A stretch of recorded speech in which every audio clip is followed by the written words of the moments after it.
This is the Breakfast Leadership Podcast. Boundaries or burnout, you make the choice. Here's your host, Michael Levitt.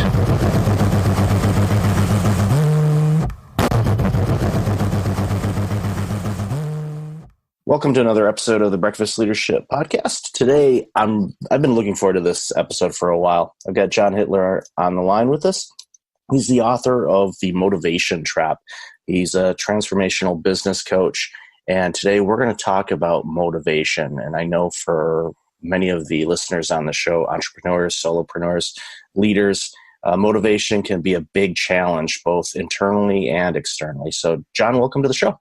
Thank you. Glad to be here. Glad to have you here. So, what prompted you to get into this space that you wanted to talk about motivation? What was the prompts that you had to really drive this forward? Yeah, it's funny. It was kind of generated by clients. When I work with a lot of CEOs, do one-on-one CEO coaching, and I'd say, what are your biggest challenges? And it consistently made the list. They'd say, I just don't know how to keep my troops motivated. I just can't keep my team members motivated on a day-to-day basis. And that to me seemed odd because I kind of wanted to puke on their shoes. Really, I was like, why are you motivating people on a day-to-day basis? Essentially, what you've made a contract with them is that if they came in with a bad night's sleep and they got in a fight with their spouse on the way out and somebody flipped them off on the freeway and so they're not motivated, that becomes your problem? Nope. So I've worked with the subject a lot, and my premise is that you have the same thing. You may not have gotten a great night's sleep last night. And guess what? You still show up and do work appropriately, professionally at a high level, whether or not you're in the best mood, whether or not you get a great night's sleep, whether or not your kids are struggling in school.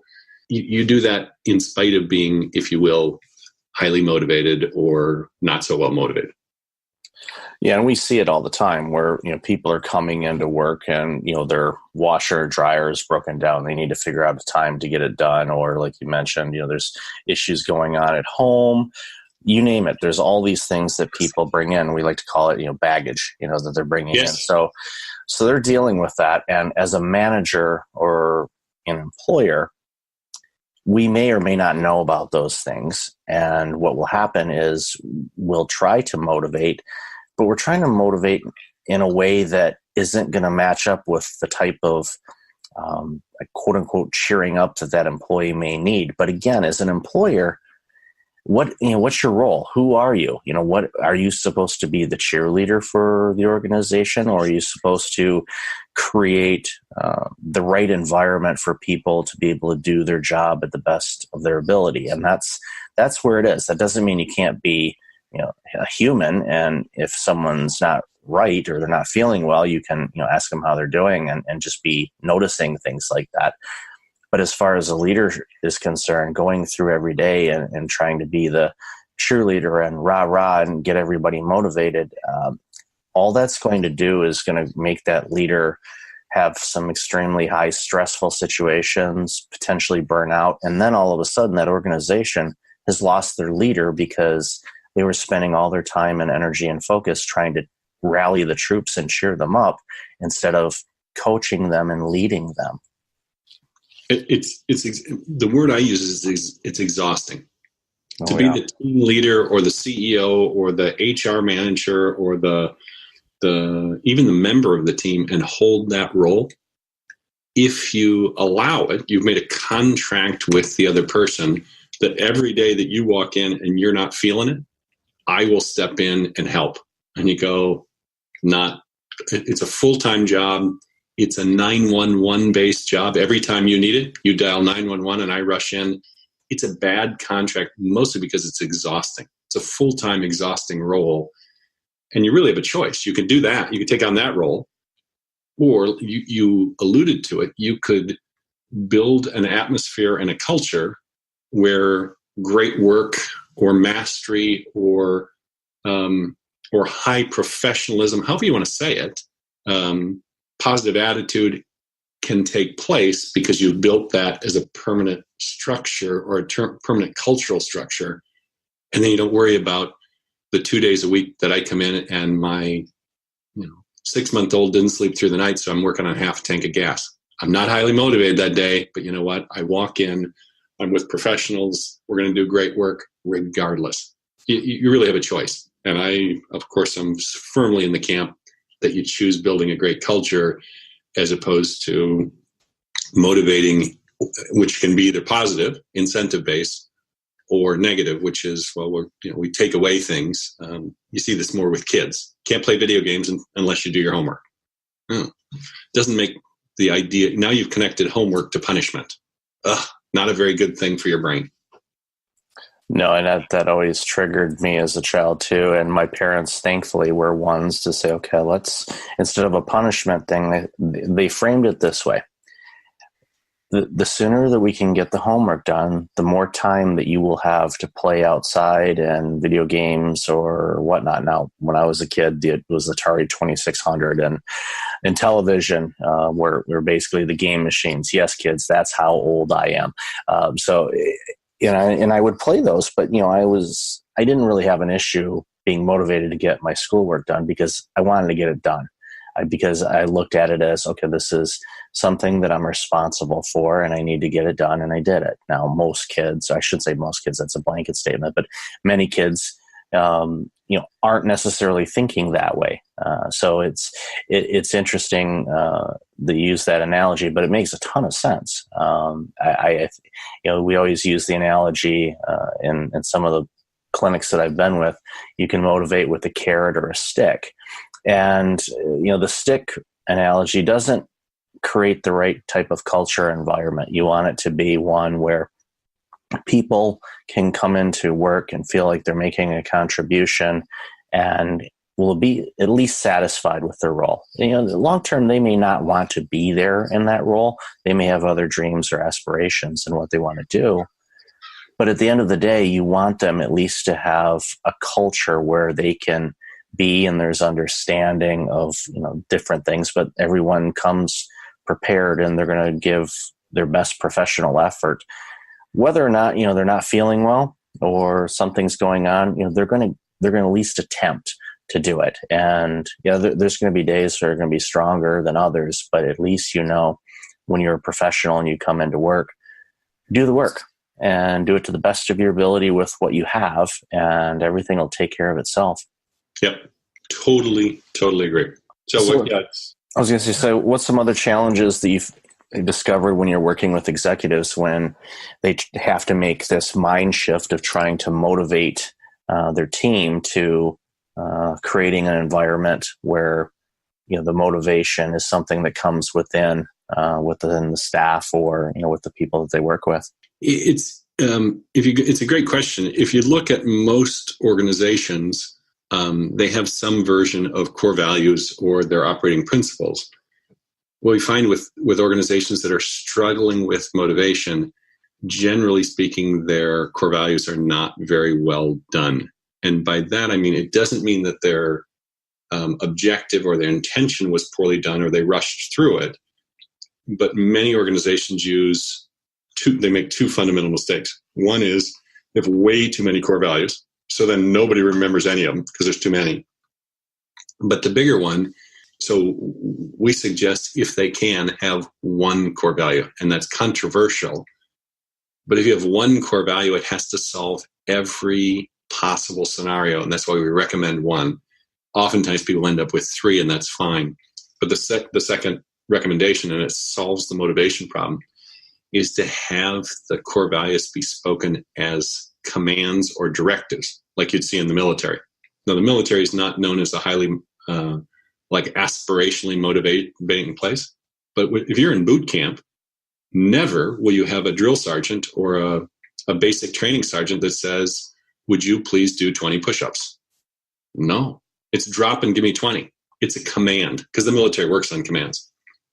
When the commands reflect the core values and the intention and the aspiration of our organization, you drop motivation at that point.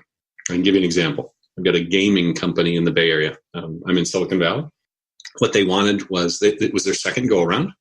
Great. They did successful games, sold it, and this was their second venture-backed company. The first one had cultural problems. It was based on talent. They bought highly talented people, but they didn't build a culture, so they fought. Let's leave it at that. Second time, they said, we want to have more fun. So we did things proactively.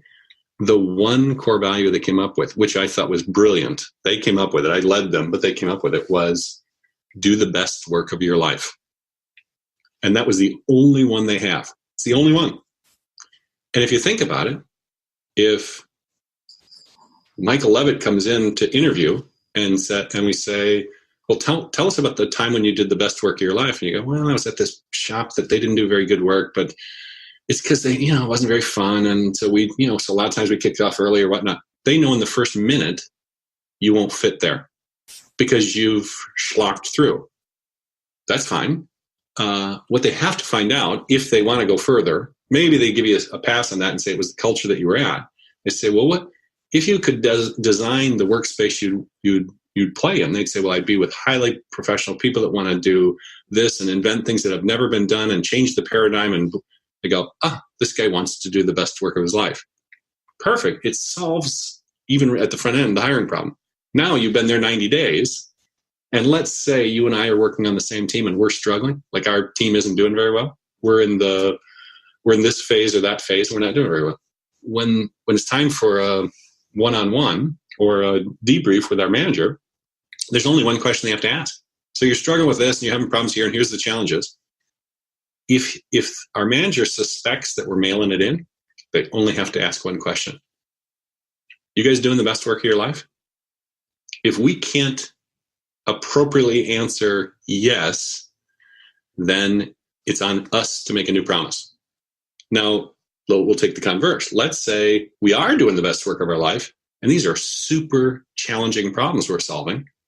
Then the manager goes, got it. You guys are doing absolutely everything you can. You're working hard. You're using every creative outlet, and you still can't solve the problem.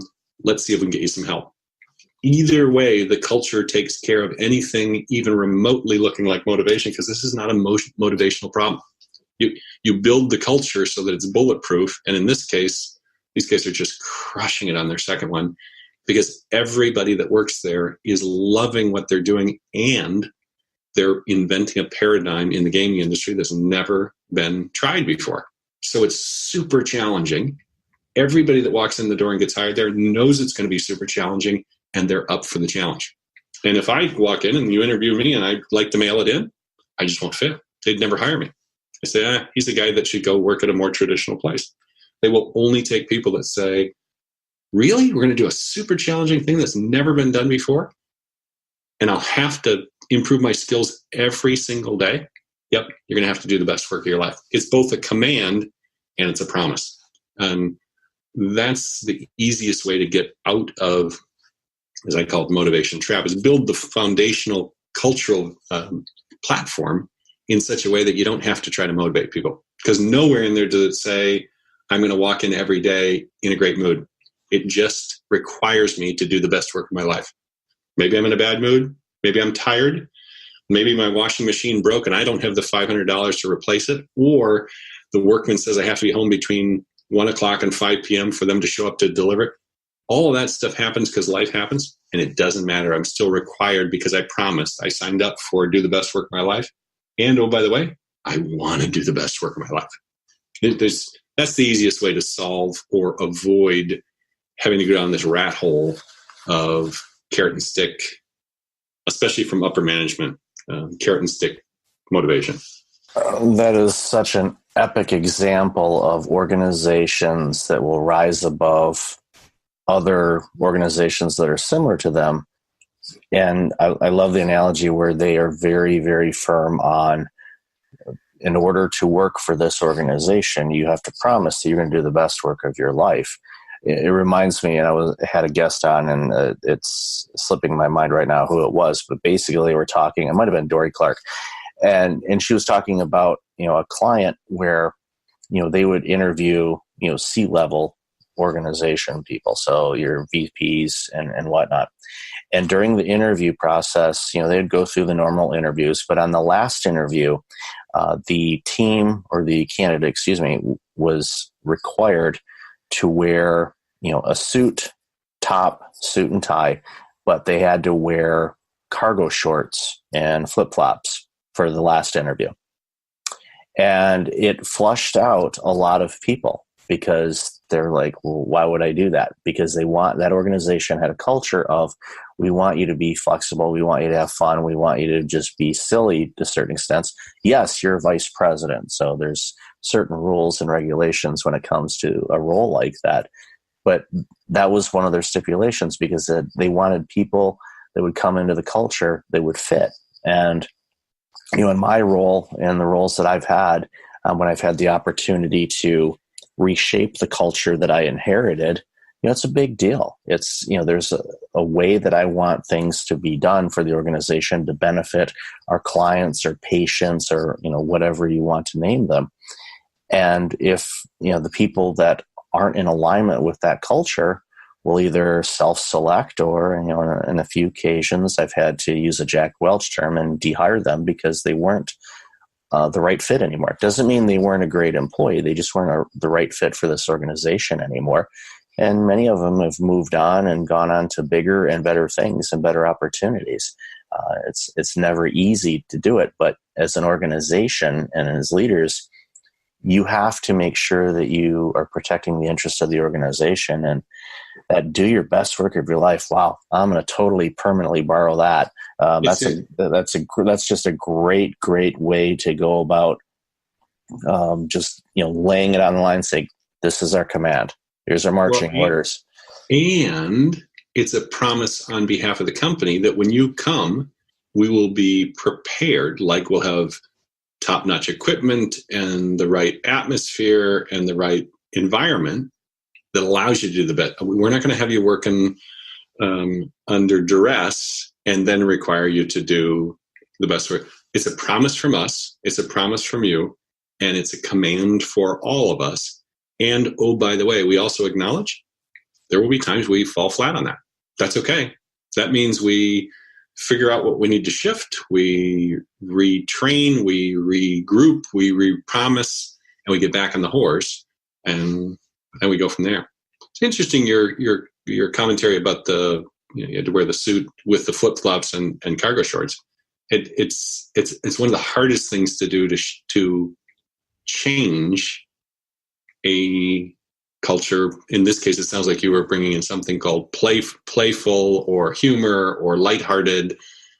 For you think of places that are not that. You're in the medical field. It tends to be overly serious. Hard to flip that. Very, very hard. But the way to do it is with directives. And if people buy into the directives, and the directive might be something like have fun at work. It's a simple command. Does it mean be a jokester? Nope. But, or it could be something as simple as enjoy your work. Oh, well, enjoying your work versus getting your work done, very different culturally. Very, very different. So the directives are language matters, and what's reflected in the directives matters a lot. So I've always liked do the best work of your life, because it also can be inclusive of fun. It could sometimes be shut the door and work heads down because I'm behind. It can handle multiple operating modes, but your requirement is, in the end, by the end of this month, you should be better than you were a month ago because you're doing the best work of your life. It's constant improvement. It includes all of those things. That's why it's such a powerful one, because it includes all kinds of, you don't have to say all those other ones. They're all subheadings under do the best work of your life. It's a perfect one, and I will encourage a lot of the organizations that I deal with to really take a long, hard look at that, because as you said at the onset, oftentimes they have these committee meetings to figure out what the mission, vision, and values are of the organization, and then you ask the board or the employees to recite any of it, and no one remembers it unless it's printed on a big billboard in the boardroom and they happen to be looking directly at it, because otherwise it's something that people aren't living it and breathing it. But do the best work of your life. I think that's going to stick in people's brains because it's a command, and as you said, and it's also a way for organizations to really put focus on encouraging people, not motivating, but encouraging them to want to do that. Because if you have an employee that doesn't want to do the best work of their life and they're mailing it in, well, then you have to look at that and you go, okay, is this person, the right fit for the organization now? They may have been before, maybe not now. We all change. Yeah, let's take the example where I'm the one mailing it in and you have to work with me and we're working together. And let's say we're both in sales. If I'm mailing it in and you want to do the best work of your life, what you're doing is you're saying, let's crush our sales total. And I'm going, you know what? I think we can hit our quota without much effort. Eventually, you'll not want to play with me. And you won't go rat me out. You'll say, hey, boss, I think John and I, we've been working together, but I think maybe we do better if we separate. People will figure it out really quickly, because if you really don't want to do the best work of your life, your teammates who do will politely or not so politely ostracize you, because they won't want to be on a team with you if you're the one, in this case me. If I'm the one mailing it in, nobody's going to want to play with me, because they're going to get in trouble, or they're not capable of doing their best work of their life while in partnership on a project with me. So that's why I've always liked it. It solves problems proactively, because it has the system reveal itself at all times. Anybody that's not doing the best work of their life gets exposed. And if you're compassionate, imagine that you're the one not capable of keeping up. Very hard to be the weak player in a team that's crushing it. So even if you are doing the best work of your life and it's not acceptable, or the level of it's not acceptable, even that's a reasonable conversation. Hey, we love your attitude. Is there a better place where you can do the best work of your life? Maybe it's not in sales. Maybe it's in marketing. Maybe it's in accounting. Maybe it's in customer. Great. It's an easy conversation, or an easier conversation to have, because it's still, you don't lower the standard. You just say, let's find a place where you can thrive. Solves the problem proactively. Yeah, and it encourages the right culture for an organization, and it sets the tone. And from a leadership standpoint, it just streamlines everything and say, okay, here's the rules that we're going to follow. And it's a rule, do your best work. And everything else, falls underneath that umbrella, and everyone's going to know. And, you talk about how, teammates won't necessarily want to work with those other teammates that are mailing in. And the first thing that kind of popped in my mind is those old playground memories as a kid, where you didn't want to be the last kid to be picked for dodgeball or anything else. You don't want to be one of those people where people are like, I don't want to work with him or her, because that can really can make some things difficult. And again, it creates the opportunity for that individual to do a couple of different things. One, they can either say, okay, I'm going to quit mailing it in, and I'm actually going to put in the professional effort that I need to, or they'll self-select and likely leave the organization. And that's their choice. And it strengthens the organization when you have accountability built into it, where people are holding each other accountable to do the best work, because it benefits everybody when everyone does. So the new book, The Motivation Trap. So what are some of the things that you're most proud of the book, and what are some things you want to share with the audience today about the book and everything that's in it? Oh, that's great. Thanks for offering that. It's a first book, so it was. I guess what I'm most proud of, I didn't know how to write a book. I mean, I had this vision that you go rent a cabin in the woods, you lock yourself there, you chain smoke and you drink too much and you stay up all night and you have writer's block and it's excruciating and you're like a tortured artist. And it wasn't that experience at all. I enjoyed it. I enjoyed the writing of it. It kind of popped out of me pretty well. But I didn't realize you don't have to write the whole book. So I didn't realize generally what you're supposed to do is write like 3 chapters and then submit it, and they get your premise and they see that you can write and they say, yes, we will accept this. It's a good idea. and now we want you to finish the book. So I wrote the whole thing, not knowing, and I turned it in. And the word I guess I was proud of, they said, you've never written before. And I said, well, I've written my whole life, but just never published. They said, well, it's polished. And I liked the word. I thought, polished, that sounds good. And then, of course, because I didn't know the game, they said, well, so now what we're going to do is we're going to get the publishing started. This is great. First call, first publisher, which I realize now is a long shot. That doesn't happen very often. And they said, now we're going to edit it. I said, oh, that's great. Go ahead and edit. Because I'm thinking they're the publisher, they're the editor. Editing is code for you're going to rewrite every chapter under our tutelage. So Pretty much. Yeah. So of course, I didn't know the game. So rewriting it, I didn't enjoy very much.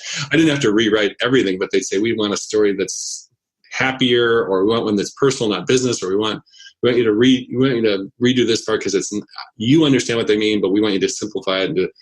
And I didn't care for that too much, but I was happy with what came out. The premise of the book starts right off the bat. I mean, the question we ask is, why do super smart, talented people oftentimes fall short? And you go, yeah, they are super smart and they're super talented and they fall short. Well, okay. And the book goes on to answer that. Partially it's because, or we indict the overuse, not the use, but the overuse of motivation. What I know from working with neuroscience and with clients as well, because we work with real human beings, is that motivation works really, really well in the short term.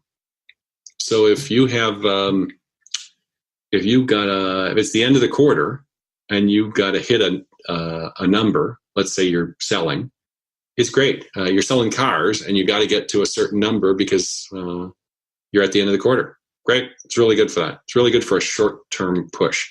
But most organizations don't work on short-term objectives so much. They say we have yearly goals or we have long-term projects or whatnot. Motivation doesn't work very well because it doesn't keep the brain enticed very well for long periods of time. So ideally, you use motivation as a spark and then hand off to something that's going to sustain the momentum. And I can give you a perfect example. If you and I both get the idea that we're going to run a marathon this year, great. If we're really motivated at the beginning, we're going to do it together. The problem is eventually there's going to be a day when we have a schedule, we have a coach to do this, somebody that's helping us through team and training or one of those organizations that says, here's your platform to get up to the point where you can run a marathon. Invariably, there's going to be a day when you have to do 10 miles and it's 47 degrees and raining outside. And you go, the only time I can run is before work. It's dark, it's 47 degrees, and there's a drizzle. Yeah. You are now confronted. It's you versus your motivation. You're going to stay home. You can bet if you went to Vegas and put money on it, you're going to bet on the idea that you're going to stay home because there's a really good reason for you not to run today. Your knee's a little sore. Cold weather's not going to be good. You might catch cold. It's dark outside. You get hit by a car. There's 1,000 reasons not to go. Now we take the same scenario and we say, you're running a marathon, and in conjunction with the marathon, you're raising funds for juvenile diabetes. And you've actually been to the hospital and worked with the kids and met them, and you actually have a team of kids that's kind of your cheering squad. That's who you're running for. You actually have T-shirts that have the 6 pictures of the 6 kids that you personally are running for, as if your money is going to go to those kids. It's not. It's going to go to the research. Now that same day comes, it's 47 degrees, it's drizzling, you've got a sore knee. You're not running based on circumstances. You're saying, you know what? Those kids go through tough treatment and and they're young and it's not fair. I'm going to get my damn miles in because this matters. Now you're working on purpose and meaning and what some people like to call intrinsic motivation, which I call purpose.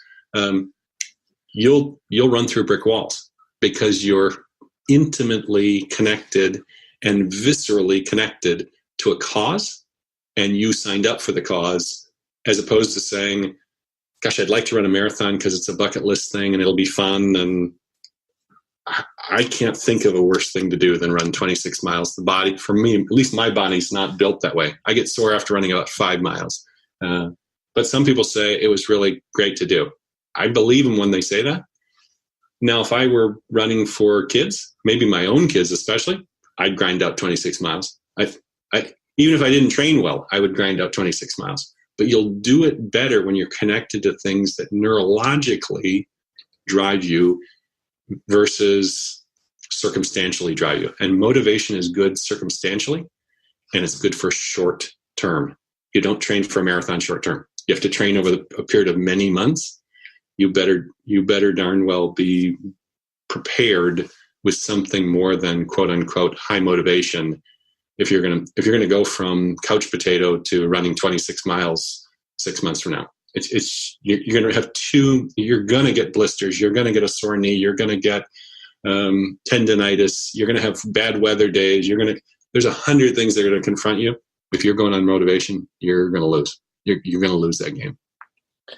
Yeah, and you will also discover body parts that you didn't know you had because they will be hurting so much by the running, for sure.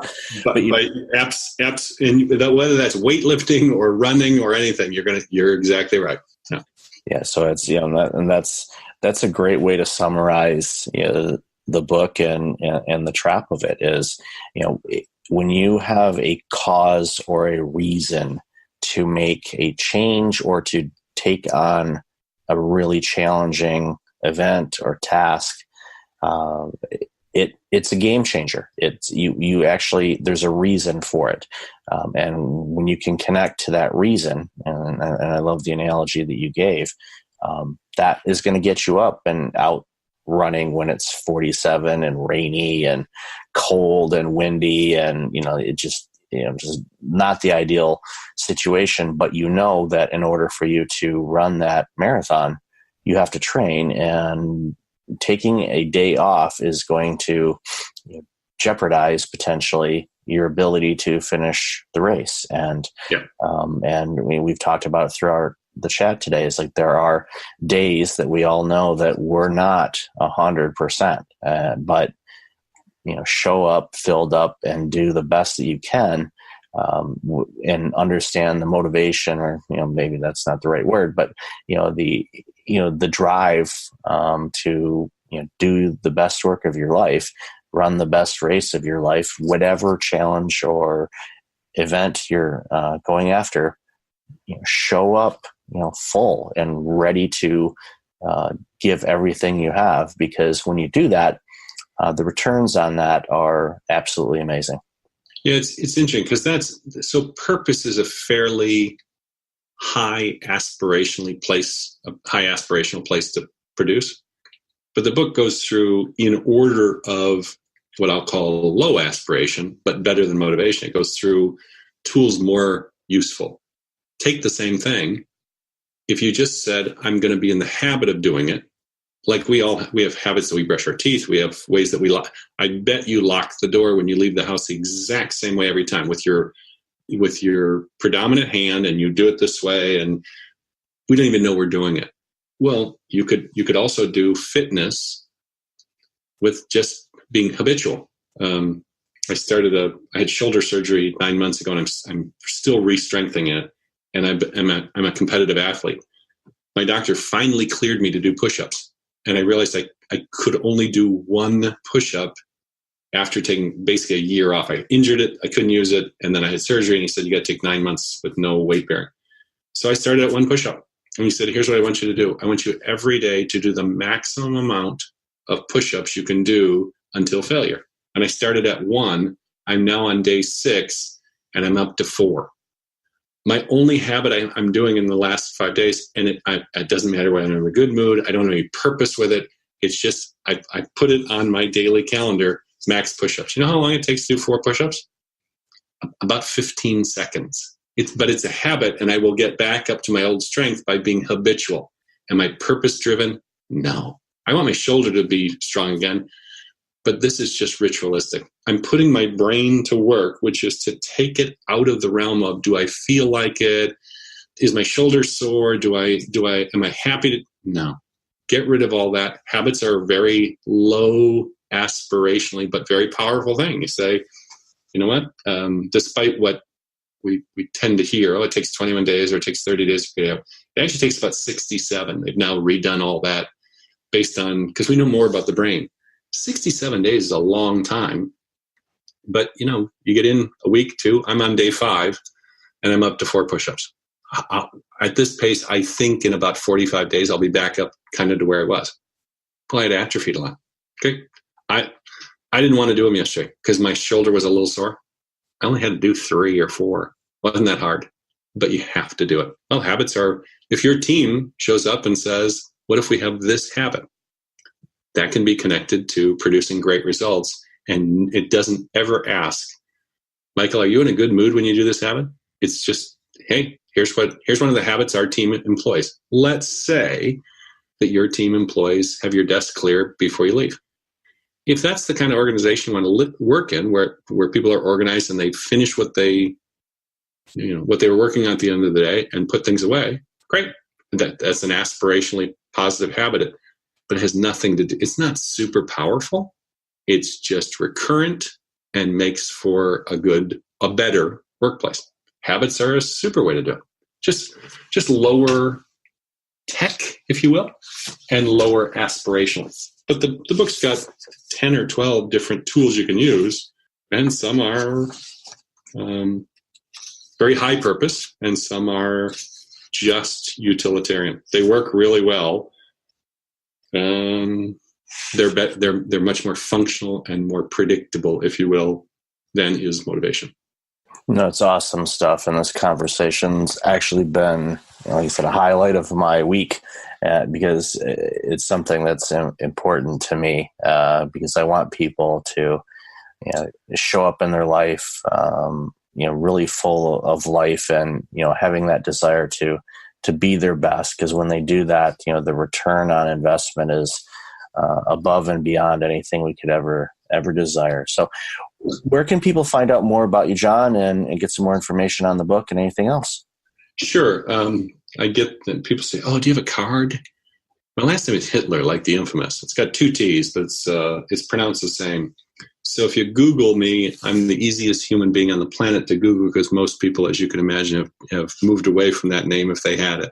So anything, I think the first 10 or 12 Google searches, if you type in my name, are everything about our company. The book is there, all that kind of stuff. So that's the simplest way to find our website, our company, all that kind of stuff. And I'm sure the book is listed there as well. I've seen it.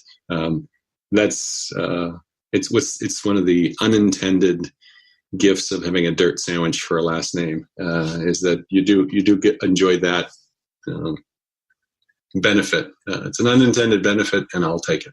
So. There you go. It's maximizing on an opportunity. Yeah, and oh yeah, I've always called it the unintended gift of a dirt sandwich. And, there you go. So there are usually some gifts in a dirt sandwich. They don't you don't taste them, but there's some other ones there that you look for. There's usually some type of nutrient that's beneficial to you. Not fiber. Maybe there's just fiber. Yeah, there you go. And some grains. Yeah, there you go. So, John, thank you so much for being on the show today. I really appreciate you and all the work that you're doing. And audience, I highly encourage you pick up this book because I think it will be eye-opening for you and can really change how you approach your thoughts and desires when it comes to motivation and being your best. So, John, thanks again for being on the show. I really appreciate it. My pleasure. All right. Thanks, everybody. Until next time, be well. Hey, it's Michael again. Thank you for listening to the podcast. I really appreciate it. If you're like many people, you're dealing with some significant stress and possibly approaching burnout. I know how you feel. In 2009, my burnout led to a year of worst-case scenarios. I do not want that to happen to you. If you go to breakfastleadership.com, you can register for a free webinar on burnout prevention, as well as get a free checklist to have successful mornings. Start off each day the right way. Again, that's at breakfastleadership.com. Also, since you are a loyal podcast listener, I'm asking you to like, rate, and review my podcast on iTunes. I look at all the reviews and appreciate your comments, and it helps other potential listeners discover the content I have on the show. I appreciate you, and thanks again for listening. This podcast is a part of the C-Suite Radio Network. For more top business podcasts, visit c-suiteradio.com.